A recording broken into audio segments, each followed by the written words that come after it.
Hello people, how you going? This is another Chris John YouTube channel and X Twitter video for education.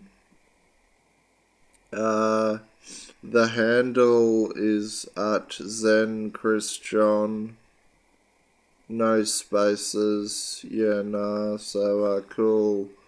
I'll get on with it. Now, bringing a funny side, well, not really. Well, I want to get to the point and give a few of my ideas of how to solve some of the world's problems. Most of my videos are pretty factual and serious to some matter to be honest anyway, so I wish I could be more funny. uh, Bringing light to the world at a dark time and war and poverty, etc. But not all of us are cut out for that. There's a guy called Javier Milei of Argentina doing as a new president of Argentina.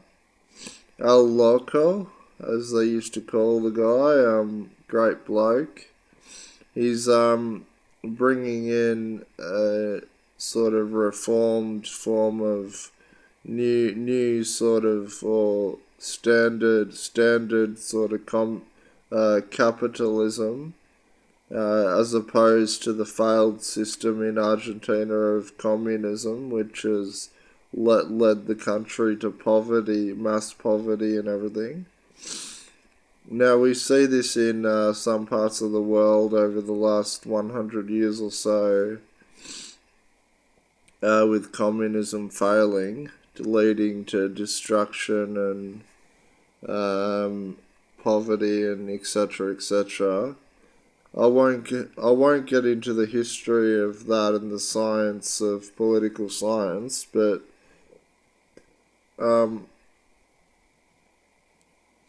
basically, what am I getting at? There's wants and needs in life, and people need to realize the difference between want and need. I think obviously that's an obvious fact about products that they buy and sell, particularly buy. Have you ever noticed how many shit product half the world sells shit products and people actually buy them? Now these are obviously what people don't actually need these products. And products is one of the factors of capitalism and the economy as a global society, nation states, countries, our codependence on businesses with each other, evolving into the future and making newer and better products with obviously all this is technology, so basically I've got about 5 points of fact that are so obvious that any of you watching or viewing out in the world for education, whatever part of life you're in, any one of you could come up with besides me. So basically, first, half the world's products are shit, absolute shit. People don't need them, and they're made in factories. So most of them are made in China, which is the sad thing, really, with the sweatshops and everything. And they're fake anyway, fake products anyway. Half of them, and if we get rid of half the world's factories there'd be sort of more competition to probably more competition to create and engineer better products. So there'd be a win-win for capitalism and the global economy, and there would be a lot less wasteful materialism, a lot less waste in materialism, the consumption that we have in the current form of capitalism, the absolute wasteful products that we don't need. So we're obviously built on materialism with technology that helps us live better lives. That's the way us humans work. It's been throughout history. We all need supermarkets for food, but as well as a lot of small businesses, people don't actually need those products, and they're often a lot more expensive than, say, your small business compared to Kmart or Walmart or Target. We just need these basic products to survive and be happy. We don't need fancy products or too fancy or wealthy or affluent products to buy. We don't really need them as an essential happiness, whatever brings you happiness, whatever you buy. So that's the first point. And the second is, if you think there's too many people around your cities, you could be half wrong or half right. Around the city, it's cities around the world, it's often overcrowded, overpopulated. Go for a walk, day in, day out, drive around, traffic everywhere, chaos, etc., blah, blah, blah. So it can be stressful for society as a whole and individual communities. These factors come into sort of, if you want to diversify the population. I live in Australia. We could build a lot of cities or towns or community suburbs with businesses in the desert. There's lots of land in the middle. There's lots of land in the middle and around Australia.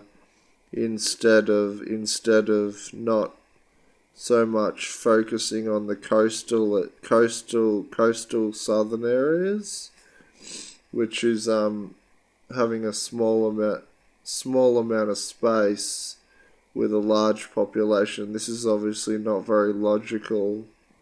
So really, that's the second point. The third point is we need a sort of systematic reform of the government.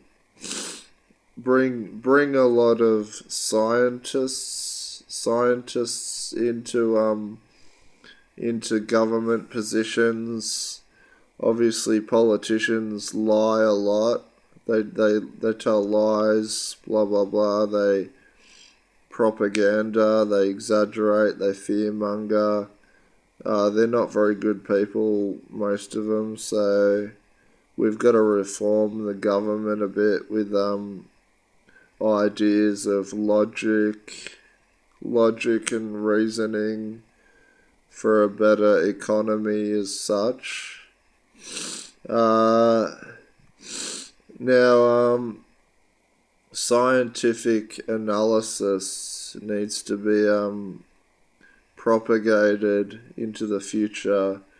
corporate and government lifestyles instead of not having incentivized money making machines, which they are. They steal all your taxes, they waste them on wars overseas, blah blah blah. Now this is obvious facts about the 21st century of capitalism. Since the Industrial Revolution, we've gone too far with technology. This is my third or fourth point, whatever. We've gone too far with technology in terms of. I made a recent video the other day about techno-feudalism, which can be explained in that video if you want to refer to that for more education. Things we don't need, but we want. Maybe we want them psychologically, but we don't need them. As I said, there's a difference between wants and needs, as such, and like there's buildings. There should only really be essential buildings around cities, like universities, hospitals, factories, etc. Not so much overdoing it, like building too many. As I say, get rid of half the world's factories, and then we wouldn't have as much waste products, and we'd have a lot more logical incentives to buy better products, most probably, I think. And like a lot of these essential services like universities and hospitals and factories, which we need, obviously, but I think it's about a budget. The economy is obviously like a household budget. Everybody knows a household budget.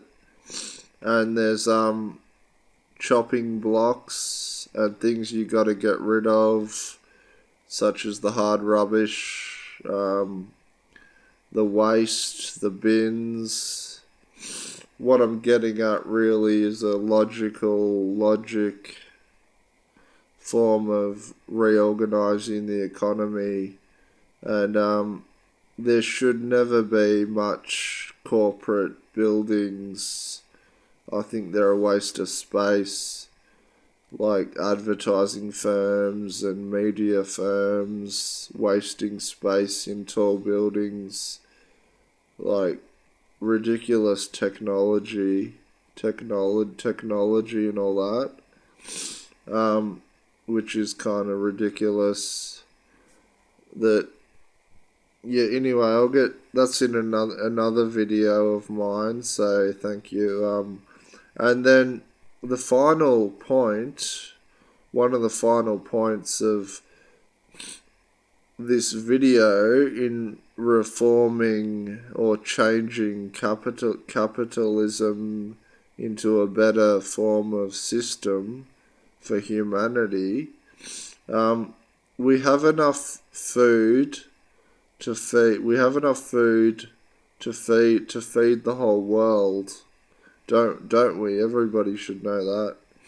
I think that's pretty obvious in the 21st century, but we still don't share enough. So if we start to diversifying the resources, sharing the basic food necessities among the population of multicultural populations around the world, we could have a safer,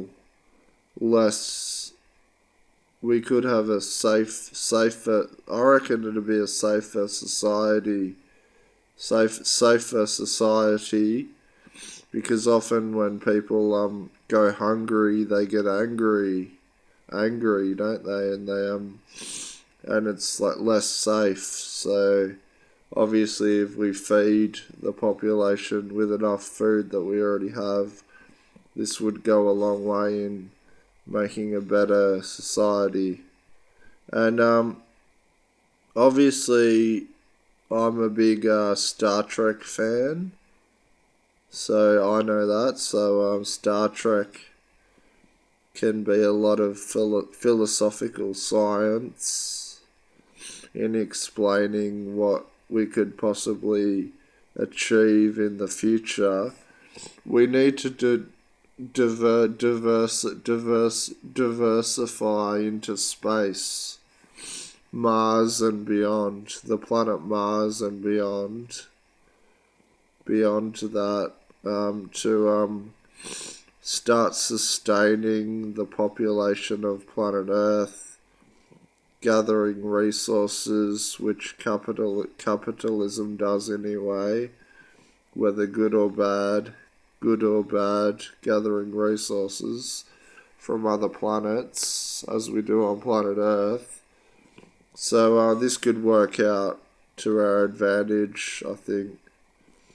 Maybe, but technology is another entirely different thing. I say it's gone too far. Some people say it'll help. I don't know. I haven't made up my mind. Like, I have rough assumptions of what I see around my area where I live. There's too much technology and around study, but around the world of study of technology and what it's turning into is they are controlling sort of thing, overreach of freedoms and stuff, breaching the free human sort of lifestyle. But anyway, that's another topic of science. This is mostly about politics, this video, so obviously we travel into space and expand human consciousness and humanity and our understanding of the universe and how it works and what more is there to discover in our galaxy, for example. So these are some ideas, about five ideas to make the world better, change the world a bit. Energy. So hope you all enjoy these videos. Hopefully you learn something of them and can interact with me on or watch them and form your own ideas and go out there and ruffle some feathers, as they say, make a good future for humanity.